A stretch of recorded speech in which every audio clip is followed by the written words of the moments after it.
A Aline Hessel está aqui com a gente, é psicóloga, que vai ajudar a gente nesse bate-papo. Obrigada, Aline, pela sua presença, viu? E a gente também recebe aqui a Elis e a Eliana. Sejam bem-vindas. Vocês já viveram um filme parecido, não é verdade, Eliana? Boa tarde, Boa Roberta. Boa tarde. Verdade, é verdade. Já vivemos um filme parecido. Como que era a sua vida? Era da mesma forma, não trabalhava, cuidava de filho, cuidava de casa, né? Tinha os meus afazeres, resolvia tudo tranquilamente. Mas dava conta de tudo? Dava conta de tudo, mas estava sobrecarregada.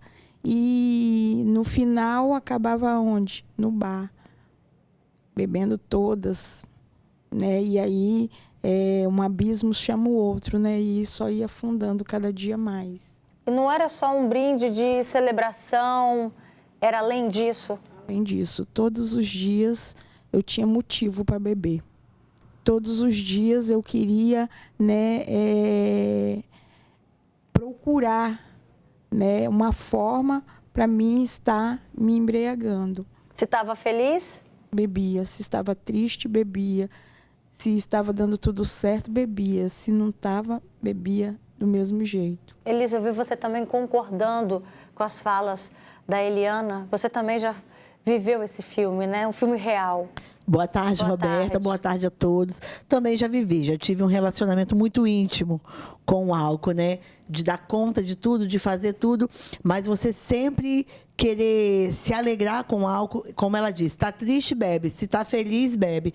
E assim, meu relacionamento com o álcool, meu pai, ele era muito festeiro. Sempre a vida do meu pai era sempre com muita bebida. Minha casa, a nossa casa era. Então tinha aquela coisa assim, bebia um vinhozinho.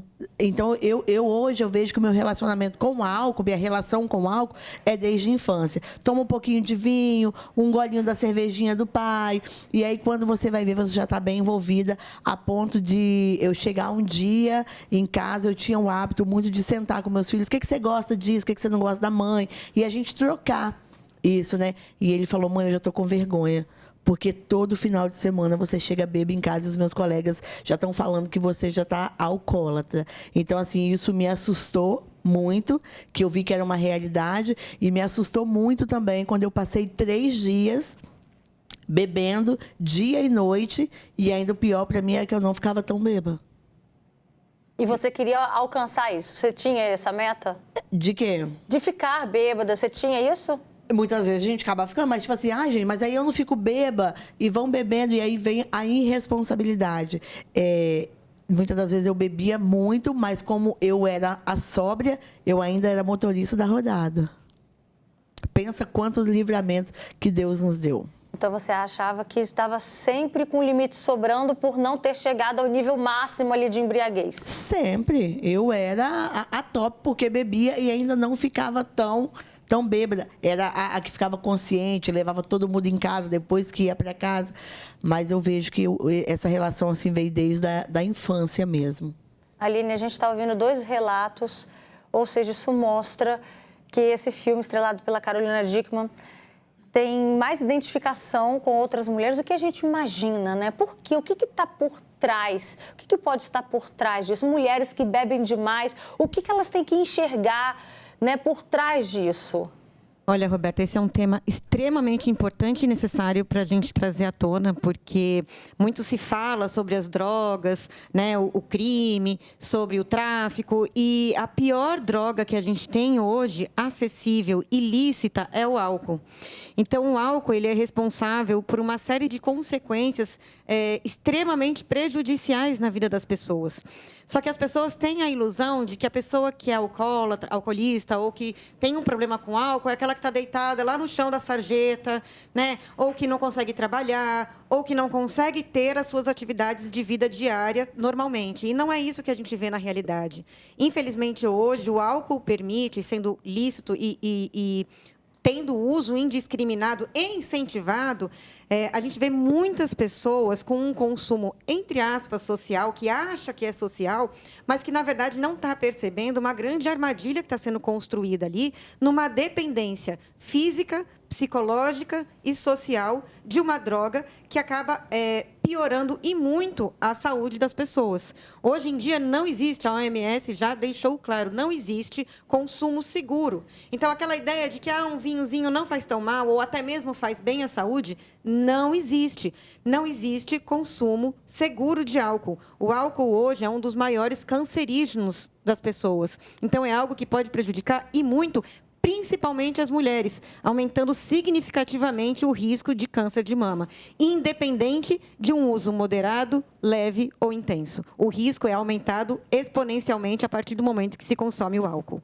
São 2h29. Eu convido você, minha amiga que está participando do Fala Espírito Santo, ou até mesmo, vamos chamar a audiência masculina, porque a gente está falando muito da rede de apoio e a importância de ouvir, de repente, o comentário do seu companheiro, o que ele vem falando. No caso da Elis, foi o filho, né? Que você...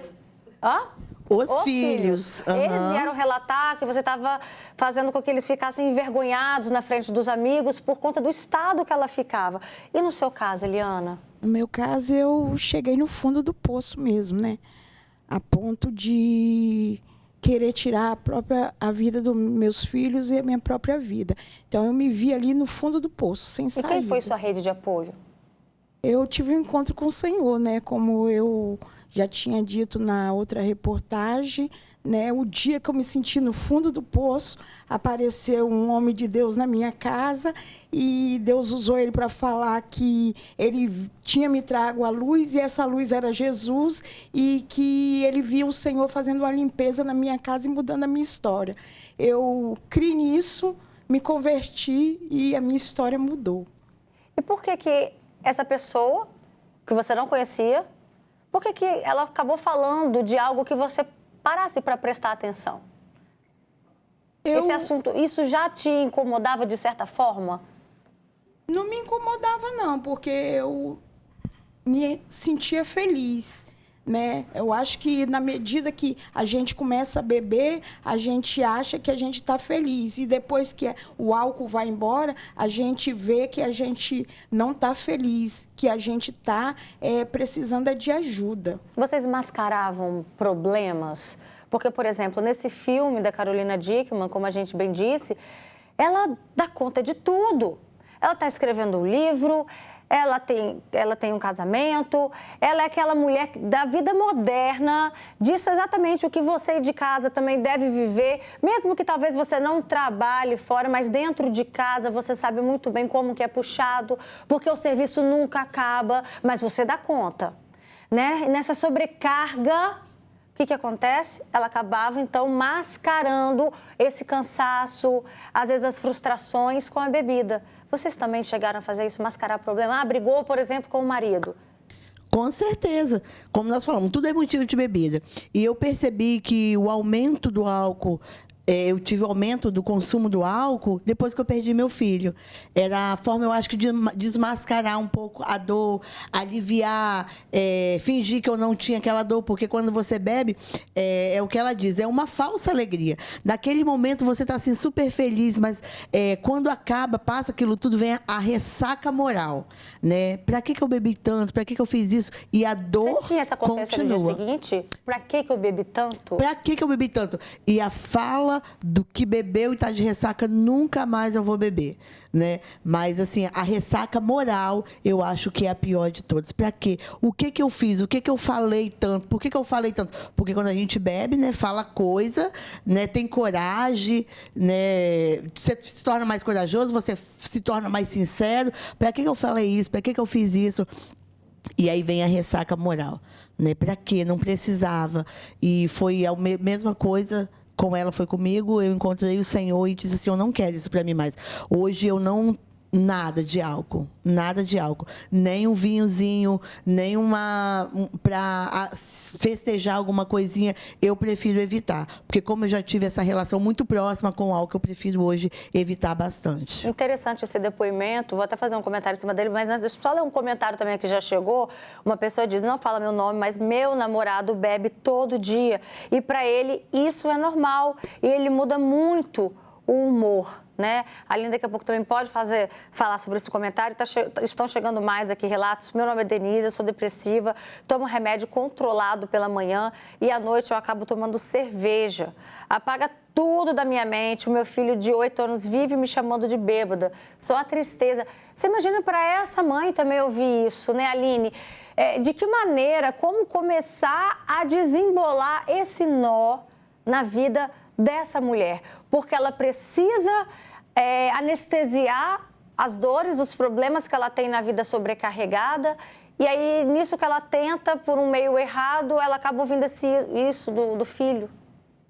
Primeiro, Roberta, as pessoas elas precisam ter a informação com relação ao álcool, né? A gente sabe que o caminho não é necessariamente a proibição e não é isso que a gente vai batalhar. Mas, antes de mais nada, as pessoas terem consciência e informação que o álcool causa dependência, sim, que não existe dose segura, que o álcool é um dos alimentos mais cancerígenos que existe, e que a gente deve consumir. O consumo moderado, ele nem é mais falado hoje em dia, porque o consumo moderado parte do princípio que só um pouco não faz mal. Não, hoje é zero álcool. O álcool ele não é recomendado. A partir do momento que as pessoas têm consciência dessa informação, as decisões podem ser tomadas de uma forma melhor para a saúde delas. Então, como o álcool é banalizado e as pessoas acreditam que não faça tanto mal, começa a beber. Antigamente era só no final de semana, mas aí na quarta-feira tem um jogo de futebol, aí na quinta-feira tem um jantarzinho com o marido, aí na sexta-feira porque chegou em casa e sextou e precisa descansar, sábado, domingo, e quando vai ver 7 dias da semana, em 4 a pessoa está bebendo e os outros 2 estão sentindo falta. Então, a primeira coisa é a consciência que álcool faz mal, independente da quantidade. A segunda é começar a perceber qual que é a função desse álcool, o álcool na vida da pessoa. Então, eu estou tomando porque eu quero ficar mais alegre. Tá, que outras coisas eu faço que também me deixam alegre? E tentar variar um pouco essas opções do que nos deixam felizes, né? Então, eu estou muito chateada, eu preciso relaxar. Que outras coisas você pode fazer que também contribuem com o seu relaxamento? E começar a perceber o quanto que o álcool está atrelado a isso, né? Eu não consigo ver futebol se não tiver uma cerveja. Perceba o risco. Eu não consigo ter uma festa de aniversário sem que tenha o álcool. Eu passo a evitar locais sociais onde não vai ter o álcool. É uma bandeira muito vermelha que deve ser levantada e questionado sobre cada um, sobre o seu estilo de vida e o que você pretende com o seu futuro. As pessoas já estão mandando mais perguntas aqui, mais comentários, Aline. Tem gente que diz, olha, não quero ser identificada, mas quando eu estou bêbada, consigo dar conta de tudo. Só que aí, vem o quê? A ressaca moral, ela diz. Boa tarde, eu bebo esporadicamente e nunca viciei. Tem pessoas que têm a tendência maior para viciar no álcool ou nas drogas, Aline? Sim, e isso é uma roleta russa, a gente não sabe quem pode ou não até experimentar e até dar início ao vício. Mas mesmo quem não tem predisposição para o desenvolvimento de vício, com o hábito, pode se tornar viciado naquela substância. E o álcool é extremamente viciável. Então, achar que, eu bebo de vez em quando e eu não sinto falta se eu fico sem beber. Então, experimente ficar um mês sem beber. Hoje em dia, existem muitos programas disso, né? O Janeiro Branco, por exemplo, que é o Janeiro Livre Sem Álcool. Experimente. Será que é possível isso? Será que você consegue fazer isso? Eu consigo parar quando eu quero? Então, faça esse teste. Experimente passar um mês sem beber e tome o controle da sua vida com relação a isso, de fato. E não ficar achando que você está tendo controle, quando, na verdade, o álcool está dominando a sua vida, sim. Mesmo que você não fique bêbado. Mesmo que você só consuma ali esporadicamente. Mas, e aí, será que o carnaval... É possível passar o carnaval sem beber? Por que não questionar um pouco os próprios hábitos e a própria diversão com outras formas de se conseguir isso? Inclusive, no filme mostra o quanto os filhos da Carolina Dickman, né, no caso aí da escritora, né, a personagem que ela vive, o quanto os filhos sofrem por conta dessa dependência da mãe. E pensa, 15 anos depois, tantos anos depois, a mãe volta a beber, o que para a família já era um assunto o quê? Consolidado. Não, minha mãe não tem, mas eu fui. Mas não, ela retomou. E quantos filhos hoje sofrem pela perda, às vezes, de mães, pela perda do próprio pai também, que o álcool, né, acabou provocando, levando aí a perda dos pais. Imagina o quanto de trauma que fica. O álcool, Roberta, ele traz consequências, muitas consequências, não só para a pessoa que está consumindo. Ele traz consequências para o organismo daquela pessoa e para a saúde dela, traz consequências para a família e para o convívio familiar, para o convívio com os amigos. A sociedade sofre com isso, porque existem muitas pessoas que bebem e dirigem, causando acidentes com pessoas inocentes. E também existe uma sobrecarga no atendimento público de saúde, porque essas pessoas acabam adoecendo mais, necessitando de mais serviços, seja por acidentes de trânsito, por conta do consumo do álcool, que gera mais doenças, sobrecarregando o sistema de saúde, que poderia ser totalmente evitável. Olha esse comentário que chegou para a gente de um filho. Ele participa aqui, a gente está falando do trauma que isso deixa na vida dos filhos. Então, escuta só. Boa tarde, eu sou filho da Eliana. Hoje eu tenho muito orgulho da minha mãe, ele diz. Hoje eu bebo, mas ela é um grande incentivo para mim. Eliana, como é que você se sente ouvindo esse relato do seu filho, sendo que lá atrás vocês não viveram dessa maneira, mas hoje ele tem orgulho de você? Me sinto orgulhosa, feliz, né? Porque eu tive tempo, né, de mudar a minha história. E quantas mães ou quantos pais não têm esta mesma oportunidade, né, de mudar a sua história e o teu filho olhar para você com orgulho, né?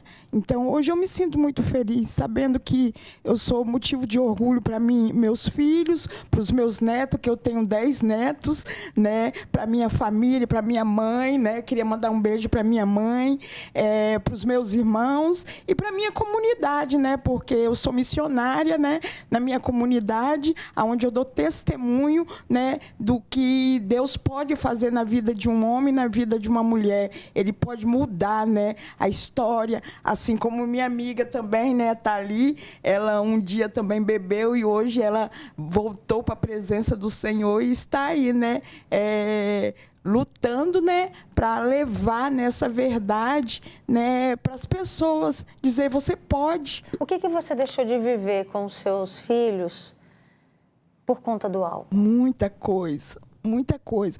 Tanto que quando eu aceitei Jesus, eles falaram, agora eu vou ter mãe, agora eu vou ter uma mãe. Porque eu me afastava dos meus filhos, porque eu imaginava assim, um dia, né, eu vou embora e não quero que eles sintam a minha falta, né? Então, eu me afastava deles, eu não queria contato físico, né, porque eu sabia que aquilo ali trazia sofrimento para eles, trazia dor, né? Então, eu me afastava e eu sorria para disfarçar, para ninguém perceber que dentro de mim existe uma mulher vazia, sem alegria, sem felicidade. Tem mais relatos aqui. Olha, eu bebia muito há 10 anos, eu era depressivo, parei depois que eu acabei no hospital. Eu bebo todo dia, não consigo parar, moro num bairro longe da minha família, então eu não tenho amigos, eu bebo para animar. E ficar, sabe, fazendo o quê? Ficar no celular, a pessoa relata. Meu marido sempre briga comigo, pois ele tem limites. Eu tenho um filho de 13 e um de quase 2 anos. É interessante, Aline, que a pessoa se reconhece, de certa maneira, né, trazendo esse relato para a gente. Ela percebe a diferença do limite que o marido coloca. Ela não fala sobre o limite dela, mas fala sobre o limite do marido. Ela, ou seja, acaba se comparando, de certa maneira. Depois que ela se identifica nesse assunto, qual seria o próximo passo?